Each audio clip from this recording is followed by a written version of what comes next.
Good morning students, online classes में आपका स्वागत है। लास्ट क्लास में अपन ने ऑफ बोस सिद्धांत की सहायता से परमाणुओं के इलेक्ट्रॉनिक विन्यास बनाने प्रारंभ किए थे और अपन ने ऑफ बोस सिद्धांत के N+L के नियमानुसार बताया था कि इलेक्ट्रॉनों को ऊर्जा के बढ़ते क्रम में भरा जाता है। N+L के नियमानुसार सबसे पहले इलेक्ट्रॉन उसमें भरा जाता है जिसकी ऊर्जा कम होती है, इसलिए सबसे पहले जाता है इलेक्ट्रॉन 1s में। अब ये ऊर्जा के बढ़ते क्रम के आधार पर इलेक्ट्रॉन आगे से आगे भरे जाते हैं।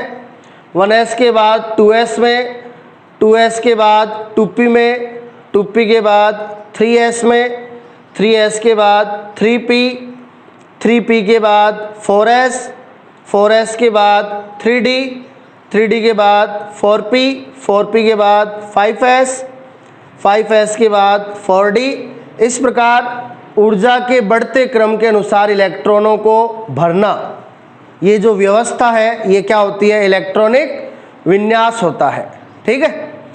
और यदि समान ऊर्जा वाले कक्षक आ जाते हैं तो उनमें इलेक्ट्रॉन भरे जाते हैं हुंड के नियमानुसार। हुंड ने कहा था समान ऊर्जा वाले कक्षकों में पहले एक एक इलेक्ट्रॉन भरा जाता है, उसके पश्चात इलेक्ट्रॉनों का युग्मन प्रारंभ किया जाता है। अपन ने परमाणु क्रमांक 10 तक यानी हाइड्रोजन से लेकर नियोन तक इलेक्ट्रॉनिक विन्यास बना लिए थे और साथ साथ में अपन अयुग्मित इलेक्ट्रॉनों की संख्या भी लिख रहे थे।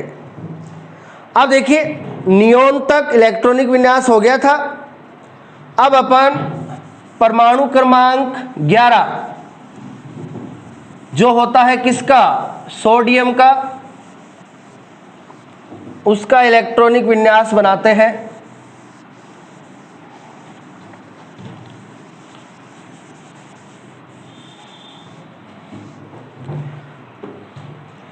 तो देखिए,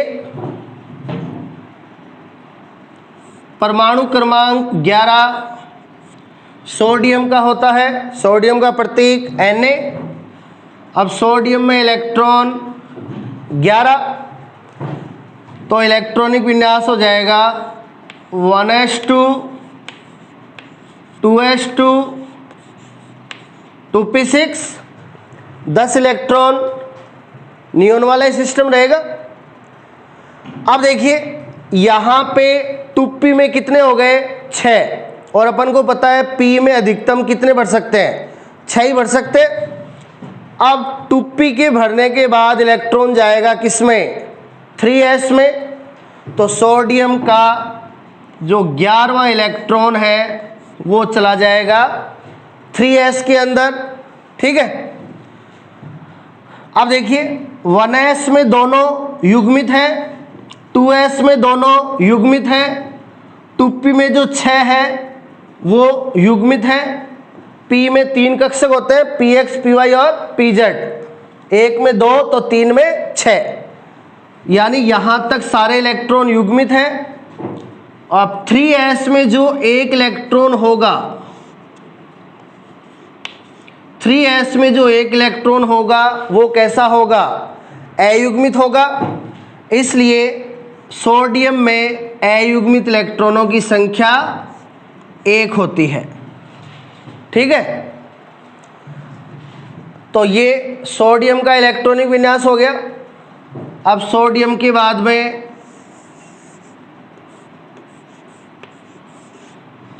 मैग्नीशियम। अब मैग्नीशियम का परमाणु क्रमांक होता है 12, तो मैग्नीशियम में इलेक्ट्रॉन हो गए 12। ठीक है। अब यहाँ 12वां इलेक्ट्रॉन 3s में ही जाएगा, s में 2 भर सकते, तो इसका इलेक्ट्रॉनिक विन्यास हो जाएगा 1s2, 2s2, 2p6, 3s2। अब मैग्नीशियम में जो 12वां इलेक्ट्रॉन है वो 3s में आएगा, नीचे की ओर चक्रण वाला। तो ऊपर की ओर चक्रण वाला 11वां इलेक्ट्रॉन और नीचे की ओर चक्रण वाला 12वां इलेक्ट्रॉन। तो ये मैग्नीशियम का इलेक्ट्रॉनिक विन्यास हो गया।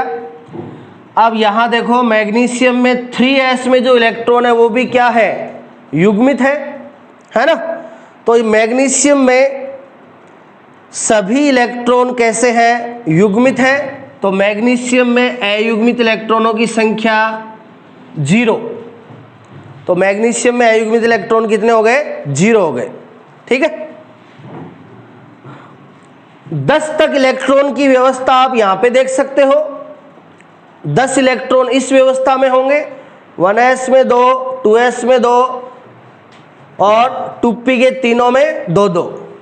ये 11वां 3s में, 12वां भी 3s में। ठीक है, अब देखिए, अब अपन इलेक्ट्रॉनिक विन्यास लिखेंगे एल्यूमिनियम का। किसका, एल्यूमिनियम का लिखेंगे। परमाणु क्रमांक 13 पे आता है एल्यूमिनियम। अब देखिए इसका इलेक्ट्रॉनिक विन्यास 1s2 2s2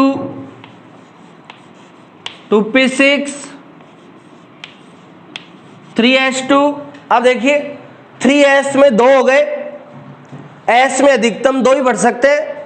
तो 3s के बाद में 3s के बाद इलेक्ट्रॉन जाएगा किसमें, 3p में। 3s के बाद इलेक्ट्रॉन जाएगा 3p में। तो 13वां इलेक्ट्रॉन होगा इसमें 3p के अंदर, तो 3p1। तो इस प्रकार एल्यूमिनियम का इलेक्ट्रॉनिक विन्यास हो जाएगा 1s2 2s2 2p6 3s2 3p1। अब देखिए 3s तक की व्यवस्था आप यहां देख सकते हो। 10 इलेक्ट्रॉन तक तो ऐसे होंगे, 11वां और 12वां 3s में। अब अपन बना लेते हैं 3p को। तो वही p में 3 कक्षक होते हैं। अब ये 3p है तो 3px 3py 3pz। ठीक है, अब ये 13वां इलेक्ट्रॉन है वो आ जाएगा 3px में। ठीक है, अब 3px में जो 13वां इलेक्ट्रॉन है वो कैसा है, अयुग्मित है। तो एल्यूमिनियम में अयुग्मित इलेक्ट्रॉनों की संख्या हो जाएगी 1। ठीक है, अब एल्यूमिनियम के बाद अपन इलेक्ट्रॉनिक विन्यास लिखेंगे परमाणु क्रमांक 14 पे सिलिकॉन। सिलिकॉन में 14 इलेक्ट्रॉन। अब सिलिकॉन में 14वां इलेक्ट्रॉन 3p में जाएगा, तो ये हो जाएगा 3p2। तो सिलिकॉन का 1s2 2s2 2p6 3s2 3p2। अब देखिए 3p में, अब ये 3p के तीनों कक्षक क्या है, समान ऊर्जा वाले हैं। अब समान ऊर्जा वाले कक्षकों में इलेक्ट्रॉन हुंड के अनुसार, और हुंड ने कहा था समान ऊर्जा वाले कक्षकों में पहले एक एक इलेक्ट्रॉन भरना चाहिए। तो 3px में 13वां इलेक्ट्रॉन और 3py में आ जाएगा 14वां इलेक्ट्रॉन।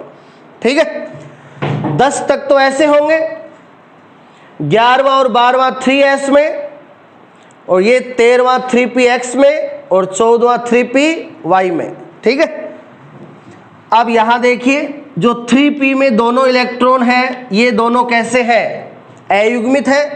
तो सिलिकॉन में अयुग्मित इलेक्ट्रॉनों की संख्या 2 हो जाएगी। ठीक है,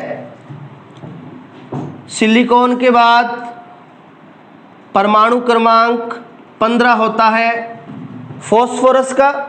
तो फॉस्फोरस का प्रतीक P, यहाँ पे इलेक्ट्रॉन 15, ये 15वां इलेक्ट्रॉन भी यहाँ 3p के अंदर, तो 3p3।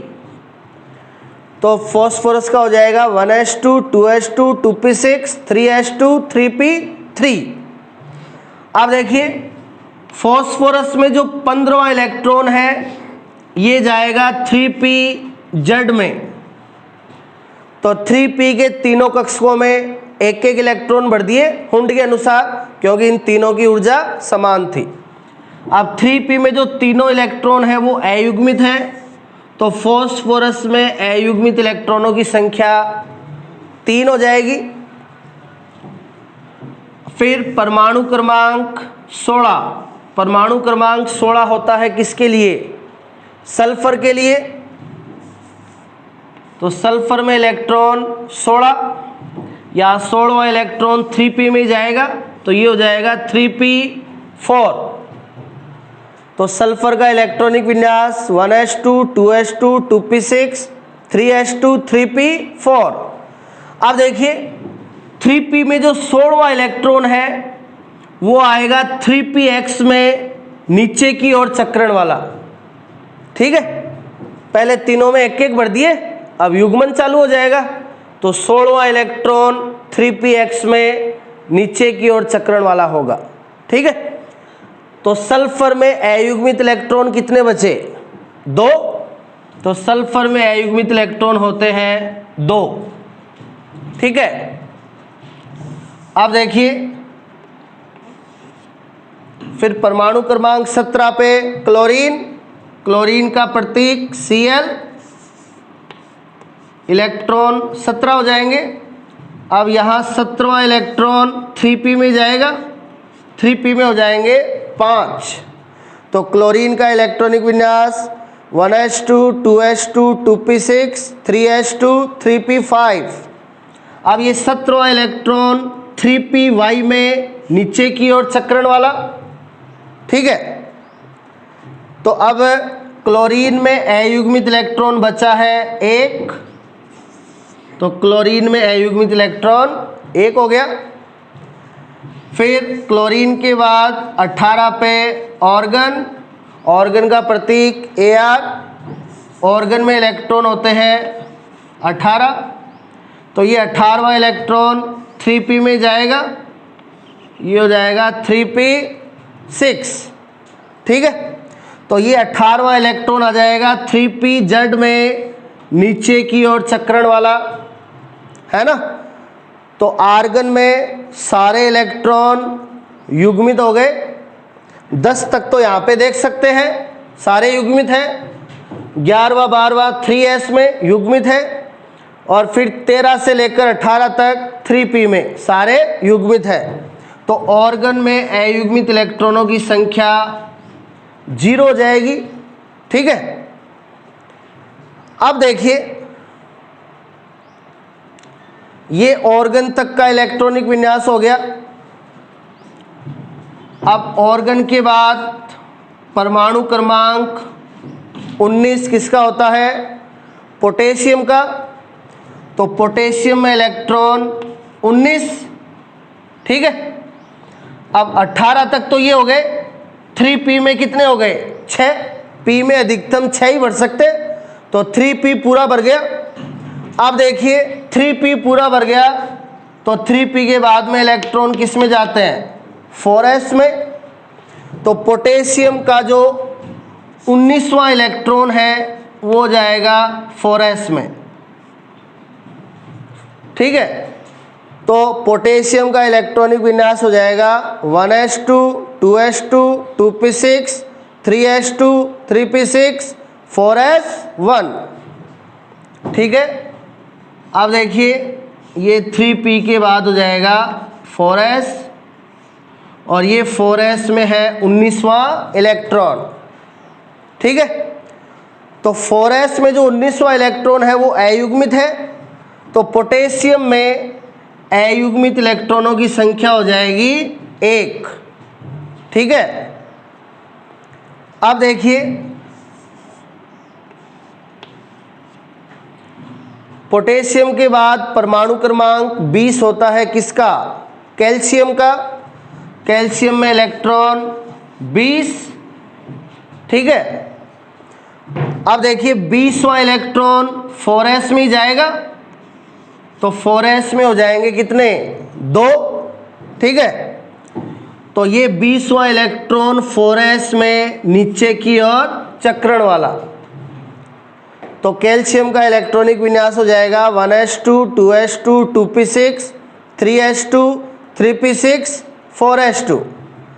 तो आप देख सकते हो कैल्शियम में सारे के सारे इलेक्ट्रॉन कैसे हैं, युग्मित है। तो कैल्शियम में अयुग्मित इलेक्ट्रॉनों की संख्या 0।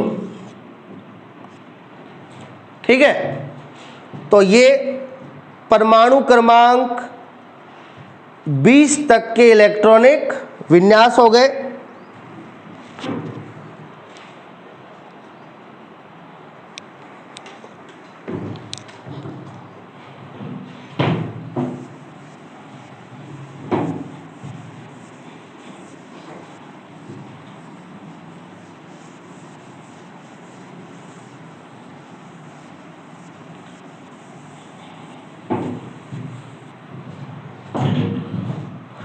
अब देखिए कैल्शियम में 4s के अंदर कितने हो गए थे, 2, यानी s में अधिकतम 2 ही बढ़ सकते हैं।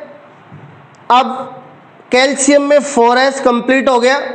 अब देखिए 4s के बाद इलेक्ट्रॉन भरा जाता है किसमें, 3d के अंदर। 4s के बाद इलेक्ट्रॉन भरा जाता है किसके अंदर, 3d के अंदर। तो 21वां इलेक्ट्रॉन किस में भरा जाएगा, 3d में। अब अपन को पता है d में अधिकतम इलेक्ट्रॉन कितने भरे जाते हैं, 10, क्योंकि d में कक्षक कितने होते हैं, 5। तो अब 21वें से लेकर के 30वें इलेक्ट्रॉन तक इलेक्ट्रॉन किस में भरे जाएंगे, 3d में भरे जाएंगे। ठीक है ना। अब देखिए अपन परमाणु क्रमांक 21 से स्टार्ट करते हैं इलेक्ट्रॉनिक विन्यास।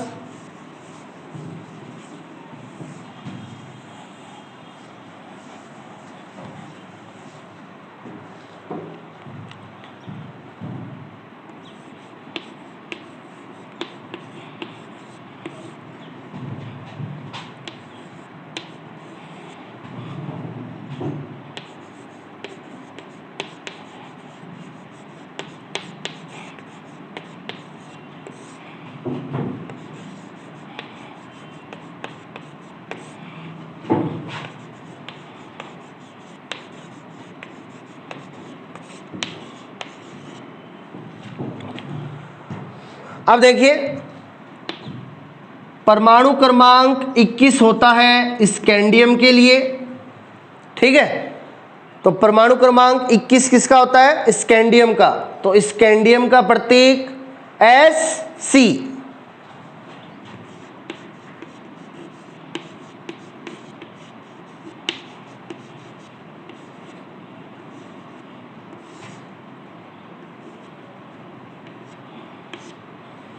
ठीक है, तो परमाणु क्रमांक 21 स्कैंडियम का होगा, प्रतीक Sc। तो इसका परमाणु क्रमांक 21 है, तो स्कैंडियम में इलेक्ट्रॉन हो जाएंगे 21। ठीक है, अब देखिए इलेक्ट्रॉनिक विन्यास इसका होगा 1s2 2s2 2p6 3s2 3p6 4s2 3d1। 20 तक तो इलेक्ट्रॉन 4s में हो गए थे। अब 21वां इलेक्ट्रॉन आ जाएगा किसके अंदर, 3d के अंदर। तो देखिए इसका ये इलेक्ट्रॉनिक विन्यास है वो तो है किसके आधार पर, ऊर्जा के बढ़ते क्रम के आधार पर। पहले 4s में इलेक्ट्रॉन भरा जाएगा क्योंकि 4s की ऊर्जा कम होती है, फिर भरा जाएगा 3d के अंदर। तो ये तो ऊर्जा के आधार पे इसका इलेक्ट्रॉनिक विन्यास है। यदि अपन इसका इलेक्ट्रॉनिक विन्यास कोष के आधार पे लिखें, किसके आधार पे, कोष के आधार पे, यानी अंदर वाला कोष पहले और बाहर वाला कोष लिखें बाद में, तो ये देखिए ऐसे होगा 1s2 2s2 2p6 3s2 3p6 3d1 4s2। तो अब जो इलेक्ट्रॉनिक विन्यास लिखा है ये इसका कोष के आधार पे है। ये देखिए 1s पहला कोष हो गया, 2s 2p दूसरा कोष, 3s 3p 3d तीसरा कोष और 4s चौथा कोष, है ना। तो अंदर वाले कोष को पहले, बाहर वाले कोष को बाद में। तो देखिए 3D तीसरे कोष में आता है, 4s चौथे कोष में आता है। तो 3D को अंदर ले आए, 4s को बाहर कर दिया। हालांकि इलेक्ट्रॉन पहले 4s में भरे जाते हैं ऊर्जा के आधार पर, 4s के बाद में भरे जाते हैं किसमें, 3D में। यानी 19वां और 20वां इलेक्ट्रॉन होगा 4s में, 21वां इलेक्ट्रॉन होगा 3D में। ठीक है। अब देखिए इसके इलेक्ट्रॉनिक विन्यास को शॉर्ट में ऐसे भी लिख सकते हैं। 18 पे आती है स्थायी गैस ऑर्गन, तो 18 तक तो ऑर्गन लिख दिया, ठीक है ना, 18 हो गए। अब बचे 21 बढ़ने, 3 बचे, 19वां, 20वां और 21वां। तो 19वां और 20वां तो 4s के अंदर होता है और 21वां 3D के अंदर। तो इसके इलेक्ट्रॉनिक विन्यास को शॉर्ट में इस प्रकार से भी लिखा जा सकता है। Organ 18, 4s2, 3d1। 18 तक तो ऑर्गन में हो गए, उसी व्यवस्था में जो पहले बताई थी। 19वां और 20वां 4s में और 21वां 3D में। अब देखिए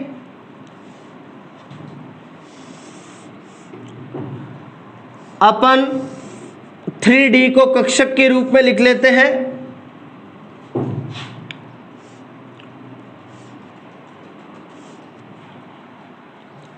अपन को पता है D में 5 कक्षक होते हैं, 3DXY, 3DYZ,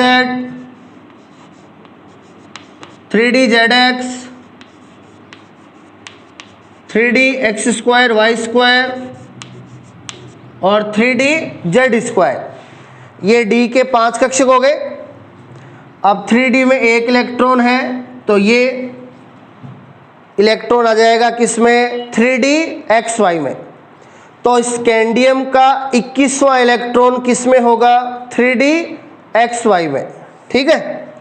अब ये 21वां इलेक्ट्रॉन अयुग्मित है, तो स्कैंडियम में अयुग्मित इलेक्ट्रॉनों की संख्या हो जाएगी 1। ठीक है। अब देखिए स्कैंडियम के बाद परमाणु क्रमांक 22 पे आता है टाइटेनियम।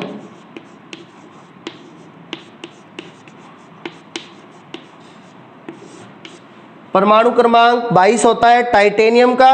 टाइटेनियम का प्रतीक Ti। अब इसका परमाणु क्रमांक 22 है, तो इलेक्ट्रॉन हो गए 22। अब ये 22वां इलेक्ट्रॉन 3D में जाएगा, तो 3D में हो जाएंगे 2। ठीक है। ये तो ऊर्जा के आधार पे हो गया, और ये नीचे वाला कोष के आधार पे। ठीक है।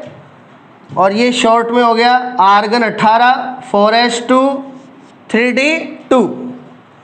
तो 22वां इलेक्ट्रॉन 3D में गया है। अब 3D के पांचों कक्षकों की ऊर्जा क्या है, समान है।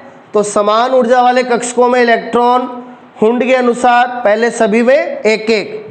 तो 21वां 3DXY में, तो 22वां आ जाएगा 3DYZ में। ठीक है। तो टाइटेनियम में अयुग्मित इलेक्ट्रॉन 3D में कितने हो गए, 2। तो टाइटेनियम में अयुग्मित इलेक्ट्रॉन हो गए 2। अब देखिए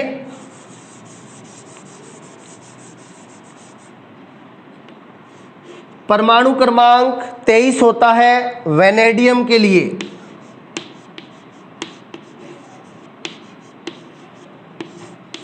परमाणु क्रमांक 23 वेनेडियम के लिए। वेनेडियम का प्रतीक V।